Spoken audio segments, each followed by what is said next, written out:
the time of the battles of the giants in Ireland, Finn mac Coil was fighting with a great, red-haired Scotch giant who had come over to challenge him. He beat him and chased him eastwards towards the sea. But the Scotch giant was a faster runner and began to get ahead of him, so Finn, who was afraid that he would jump into the sea and escape, stooped down and clutched a great handful of the soil of Ireland to throw at him. He cast it, but he missed his enemy, and the great lump of earth fell into the midst of the Irish Sea. It is the Isle of Man, and the great hole which Finn made, where he tore it up, is Loch Neagh.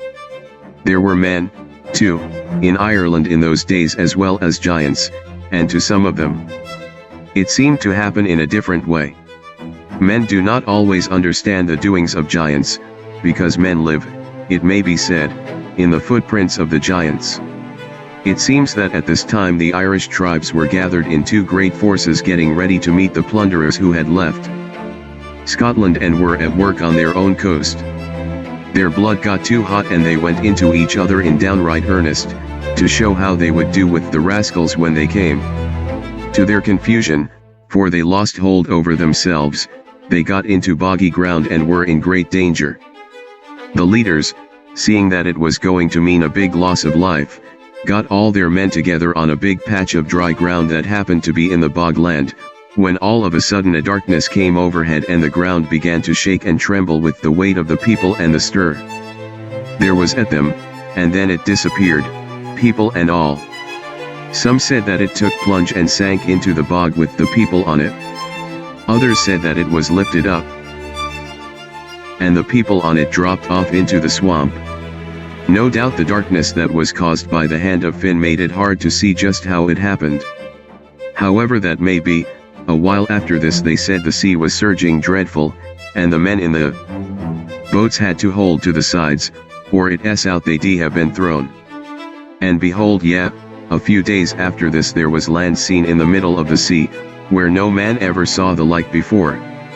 You may know that this story is true because the Irish have always looked on the Isle of Man as a parcel of their own land. They say that when St. Patrick put the blessing of God on the soil of Ireland and all creatures that might live upon it, the power of that blessing was felt at the same time in the island. St. Patrick was a mighty man, he was a saint so clever, he gave the snakes and toads a swished, and banished them forever. And there is proof of the truth of the saying to this day, for while such nasty things do live in England they cannot breathe freely on the blessed soil. The island was much larger then than it is now, but the magician who for a time ruled over it, as a revenge on one of his enemies, raised a furious wind in the air and in the bosom of the earth. This wind tore several pieces off the land and cast them into the sea. They floated about and */ were changed into the dangerous rocks which are now so much feared by ships. The smaller pieces became the shifting sands which wave round the coast, and are sometimes seen and sometimes disappear. Later the island was known as Elian Sheaint, the Isle of Peace, or the Holy Island. It was a place where there was always sunshine, and the singing of birds, the scent of sweet flowers, and apple trees blossoming the whole year round. There was always enough there to eat and drink, and the horses of that place were fine and the women beautiful.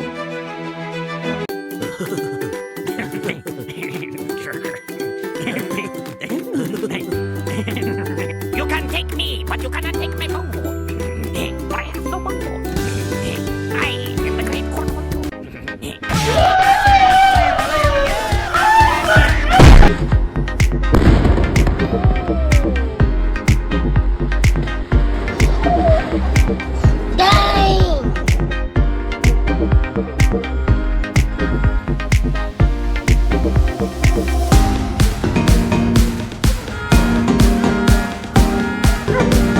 Oh.